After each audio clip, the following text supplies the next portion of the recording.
नमस्कार, बहुत स्वागत है आप सभी का। मैं हूं आपके साथ में अमनदीप और मेरे साथ में है शीनम शर्मा। तो आज संडे का दिन था, सियासी हलचल काफी ज्यादा नहीं थी शीनम, लेकिन आकाश आनंद का एक ट्वीट आया जिसके बाद में सियासी गलियारों में काफी ज्यादा हलचल पैदा हो गई, खास करके उत्तर प्रदेश में, क्योंकि आकाश आनंद ने मायावती से माफी मांगी और उसके बाद में उनकी वापसी भी हो गई है। बिल्कुल वापसी हो गई है। और पहले जो ट्वीट किया आकाश आनंद ने, उसे लेकर भी काफी चर्चा हुई। उसमें उन्होंने अपने ससुराल वालों का भी जिक्र किया और कहा कि अगली बार वो उनकी बातों में बिल्कुल नहीं आएंगे और मायावती को ही अपना राजनीतिक गुरु वो मानते हैं। बहुत सारी चीजें उन्होंने लिखी है, एक के बाद एक, बैक टू बैक 4 ट्वीट उन्होंने किए। और उन 4 ट्वीट्स में क्या क्या लिखा, अमनदीप बताइए।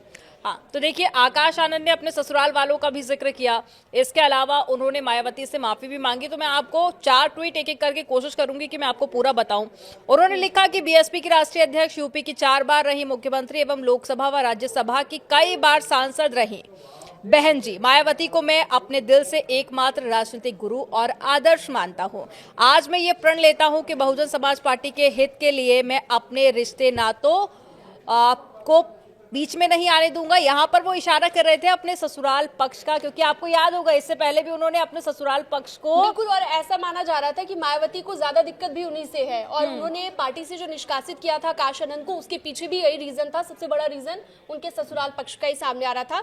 उन्होंने ये भी लिखा कि आदरणीय बहन जी के दिए गए दिशा निर्देशों का ही मैं पालन करूंगा आगे, और पार्टी में अपने से बड़ों और पुराने लोगों की भी इज्जत करूंगा और उनके अनुभवों से काफी कुछ सीखूंगा। साथ ही अपील ये की गई कि मेरी सभी गलतियों को माफ कर दिया जाए, पुनः मुझे पार्टी में वापस आने का मौका दिया जाए। हाँ, तो यहाँ पर मायावती से माफी मांगते हुए आकाश आनंद ने पार्टी में वापस आने की मांग की। और उसके बाद में ठीक बाद में मायावती का ट्वीट भी आ गया और उन्होंने कहा कि माफी मांग ली है तो एक आखिरी मौका मिलेगा। लेकिन यहाँ पर मायावती ने ये क्लियर कर दिया है कि ये आखिरी मौका है। अगर इसके बाद में दोबारा से कोई ऐसी गलती होती है तो उसके बाद में फिर बख्शा नहीं जाएगा। उनका ट्वीट इसी तरफ इशारा कर रहा था। और भी कई बातें लिखी जब माफी मांगी आकाश आनंद ने, और क्या क्या लिखा वो भी बता देती हूँ। उन्होंने लिखा कि आज मैं ये प्रण लेता हूँ कि बहुजन समाज पार्टी के हित के लिए अपने रिश्ते नातों और खास तौर पर अपने ससुराल वालों को कतई बाधा नहीं बनने दूंगा।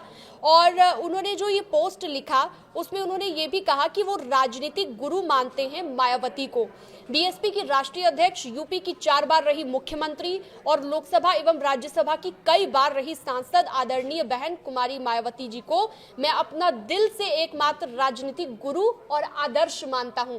इससे ये तो साफ हो गया अमन कि वो पूरे तरीके से डेडिकेटेड थे पार्टी को लेकर। लेकिन लगता है कि कहीं ना कहीं उन्हें किसी ने बरगला दिया था, जिसके चलते पार्टी विरोधी गतिविधियों का आरोप उन पर लगा। और आगे वो लिखते हैं कि मैं आगे कोशिश करूंगा कि जो भी आदरणीय बहन जी के निर्देश होंगे उनका मैं पालन करूंगा। लेकिन यहाँ पर थोड़ा सा पीछे आपको लेकर चलते हैं। 2 बार इलेक्शन हुए, उसके बाद में हमने देखा कि आकाश आनंद को नेशनल कोऑर्डिनेटर पद की जिम्मेदारी दी गई। एक युवा चेहरा है उत्तर प्रदेश में, युवाओं को काफी ज्यादा उन्होंने अट्रैक्ट भी किया। हमने देखा कई जगह पर कार्यक्रम हुए, उसमें अच्छा खासा समर्थन मिला। और जब आकाश आनंद को लोग पसंद कर रहे थे, उसी बीच में ये खबर आती है कि मायावती ने उनको उनके पद से हटा दिया। लेकिन उसके बाद में क्या हुआ, कुछ दिनों के बाद में फिर दोबारा से उनको एक बड़ी जिम्मेदारी दी गई। लेकिन फिर से मायावती ने यहां पर वही निर्णय लिया, उनको सारे पदों से हटा दिया। 2 बार ऐसा देखने को मिला।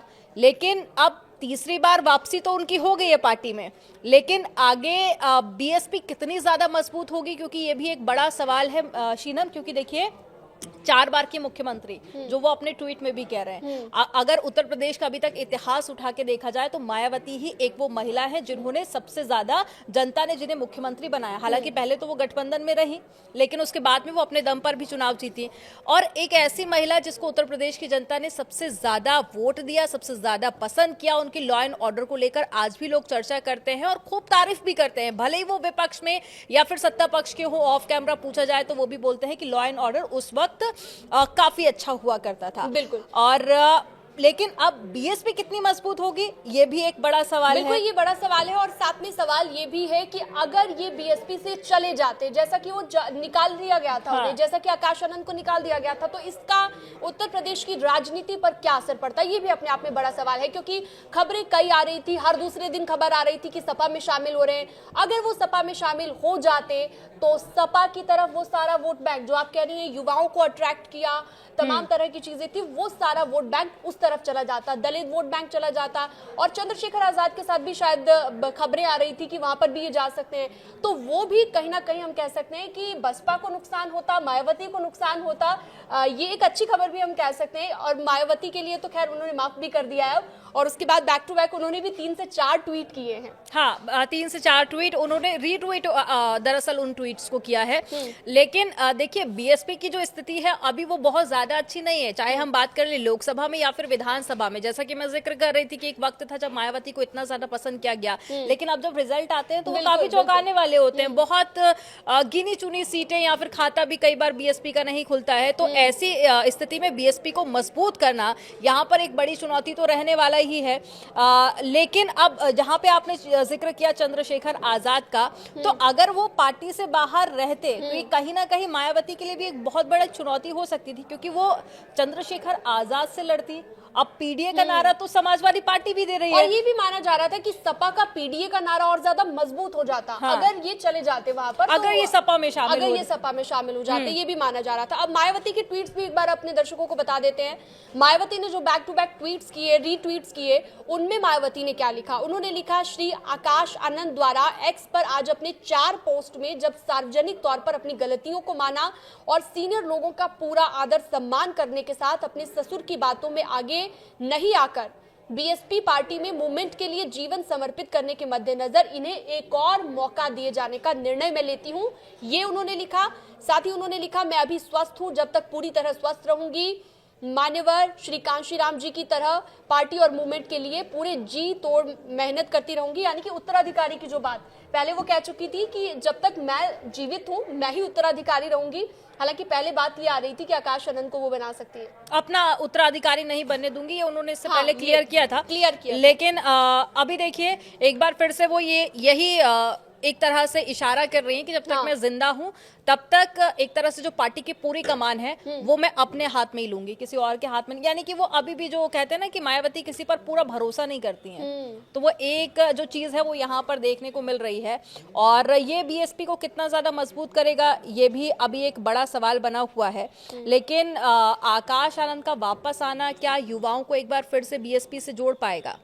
क्योंकि आने वाले 2027 में एक बार फिर से उत्तर प्रदेश में इलेक्शन होने वाला है, और ऐसे में बसपा कितनी ज़्यादा मजबूत होगी? क्योंकि बीएसपी के जितने भी वोटर्स हैं वो कहते हैं कि कुछ समाजवादी पार्टी की तरफ मुड़ गए हैं और कुछ मुड़ गए हैं बीजेपी की तरफ में, क्योंकि सबका साथ सबका विकास का नारा बीजेपी देती है। वहीं दूसरी तरफ हम देखते हैं कि समाजवादी पार्टी पीडीए का जिक्र करती है, जिसमें वो जो ऐसे दल थे जो बीएसपी के साथ में थे वो भी उनको अपनी तरफ ले लेती है। और ऐसे में जिन्होंने पार्टी को काफ़ी ज़्यादा मजबूत किया उनको उतनी बड़ी जिम्मेदारी नहीं दी गई पार्टी में, ये भी एक बहुत बड़ा फैक्टर निकलकर सामने आता है। लेकिन शीनम, परिवारवाद का जिक्र मायावती ने किया था, आपको याद होगा, परिवारवाद पर वो जिक्र करती हुई, निशाना साधती हुई नजर आई थी जब उन्होंने आकाश आनंद को सभी पदों से हटाया। उन्होंने कहा कि मैं परिवारवाद को बढ़ावा नहीं देती, और एक बार फिर से जब उन्होंने दोबारा से जिम्मेदारी दी है तो ये कहीं ना कहीं जो कि सियासी जानकार हैं वो जरूर इस चीज को सोचेंगे कि एक बार वो परिवारवाद के अगेंस्ट आती हैं, बाकी राजनीतिक पार्टियों पर निशाना साधती हैं, कहीं ना कहीं एक बार फिर से उनकी पार्टी में खुद ये चीज देखने को मिली। लेकिन अमनदीप, एक और चीज है, हम पॉलिटिकल पार्टीज में आमतौर पर देखते हैं कि दल बदलू भी हम कहते हैं, हम बहुत सारे देखते हैं कि कभी एक पार्टी छोड़ ली, दूसरी पार्टी ज्वाइन कर ली, मौका परस्त जो है वो कई सारे पॉलिटिशियन हमने देखे हैं।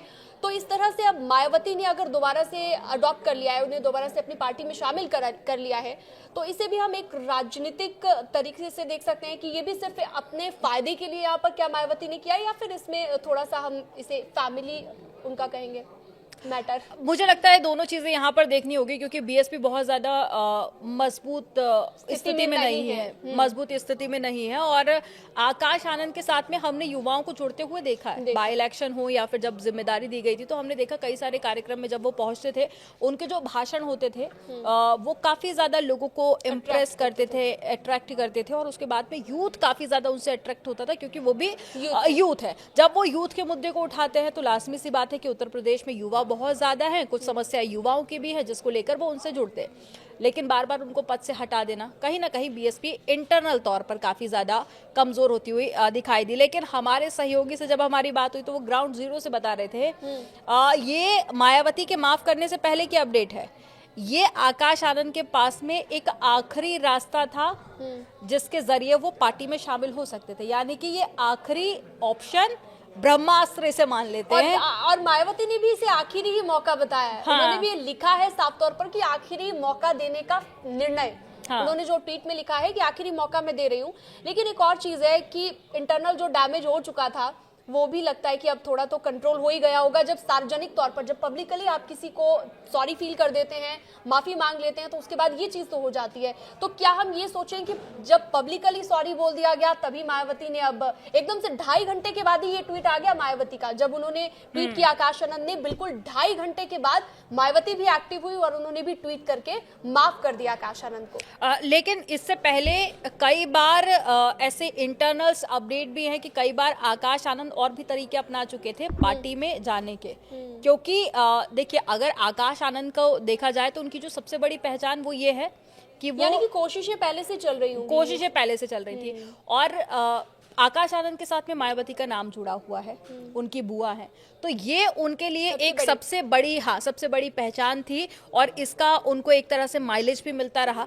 लेकिन अब जब मायावती ने उनको सारे पदों से हटा दिया तो उनके जो पॉलिटिकल करियर पर भी एक बहुत बड़ा सवाल खड़ा हो गया था कि उनका पॉलिटिकल करियर अब क्या होगा। तो एक तरह से वापसी होना उनके पॉलिटिकल करियर में आगे कितना ज्यादा ये बेनिफिट देता है और आगे जाके कितना फायदा इसका पार्टी को होता है, आकाश आनंद को कितना फायदा होता है और मायावती को कितना फायदा होता है, इन सभी चीजों पर हमारी नजर बनी रहेगी। न्यूज 18 पर आप अन्य खबरों के लिए भी लगातार हमारे साथ जुड़े रह सकते हैं। न्यूज 18 के डिजिटल प्लेटफॉर्म पर आप बने रहिएगा।